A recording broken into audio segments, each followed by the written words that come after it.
Imagine having the fate of empires swaying in one decision while the world's knowledge pulses in the halls of a royal library. And you, still a youth, are both healer and philosopher. This was the world of Ibn Sina, a world of discovery, danger, brilliance. And his story begins in the shadows of a great empire. It is the year 980 AD. In a small village called Afshana near Bukhara, a boy is born, Abu Ali al-Hussein ibn Abdullah ibn Sina. From a young age, he astonished his teachers. By 10, he had memorized the Qur'an and shown an extraordinary aptitude for logic, mathematics, and medicine. While other children played, he devoured scrolls. While others rested, he questioned the nature of illness, the structure of stars, the flow of rivers, a mind on fire. But this was no quiet countryside. The great Samanid Empire was unraveling. Dynasties clashed, knowledge raced across deserts, and courts glowed with power and intrigue. By his late teens, Ibn Sina was already practicing medicine.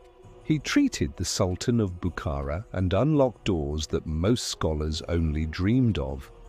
In return, he gained access to the royal library, a treasure trove of rare manuscripts and the spark for his future works. Imagine the scene: parchment in candlelight, ancient Greek, Persian, Arabic texts spread on a desk, a young man writing while the winds of political change howl outside. And then came the masterpiece, the Canon of Medicine, Al-Kanun F. Al-Tib, a 5-volume compendium that would become the medical authority for centuries. In this work, he combined the knowledge of Greek physicians like Galen, Persian, and Indian healing traditions, and his own observations. Systematized, rigorous, unprecedented.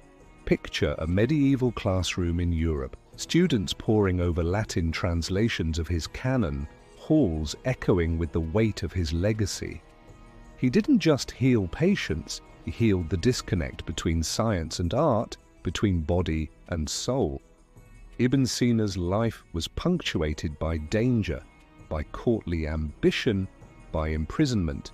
Imagine the moment. In a dim cell, quill scratching, candles flickering, a man writes about the immaterial soul while his body is confined. His thought transcended bars. One of his most haunting contributions, the flying man thought experiment. He dared to ask, if a person were created fully formed but isolated from all sensations, would he know he exists? For Ibn Sina, the answer was yes. The soul is aware of itself independent of the body. This wasn't idle philosophy, it was a revolution, bridging medicine, psychology, metaphysics. A man trapped in a world of senses, reaching into the world of the spirit. His mind soared beyond illness, beyond flesh, into the very essence of being. When Ibn Sina died in 1037 in Hamadan, Iran, he left behind hundreds of works, encyclopedias of science, metaphysics, medicine, logic. His canon of medicine remained a standard text in European universities until the 17th century. He was called the Prince of Physicians, the master of all sciences. His lines still echo in medical halls, in philosophical debates, in every student who wonders why we are and what we know. Think of it, a book written nearly 1,000 years ago, still shaping classrooms today. Yet for all his brilliance, Ibn Sina faced illness himself. His final years were marred by chronic colic and exhaustion from decades of unrelenting study and travel. There's an irony here: the healer who cured dozens, the philosopher who reached for the stars, ultimately taken by the frailties of the body. But perhaps that is exactly the poignancy of his story. Genius does not make one immune to mortality. His legacy rises because he confronted both mind and body, life and death. Why tell this story now? Because Ibn Sina's journey reminds us that wonder is timeless. In a world with instant information, when knowledge is a tap away, his dedication to sit for years, to question, to write, becomes radical again. He shows us paths to cross disciplines, to heal not just illness, but ignorance, to reconcile science and spirit. And you, watching this, are part of that legacy. When you open a textbook, when you stand in awe of the human body or the nature of consciousness, you walk in his footsteps.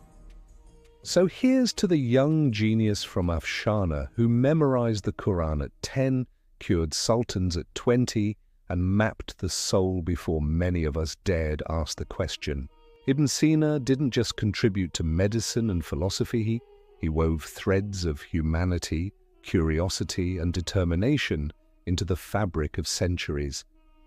And his story whispers to us across time: learn deeply, question boldly, live fully. Thank you, Ibn Sina.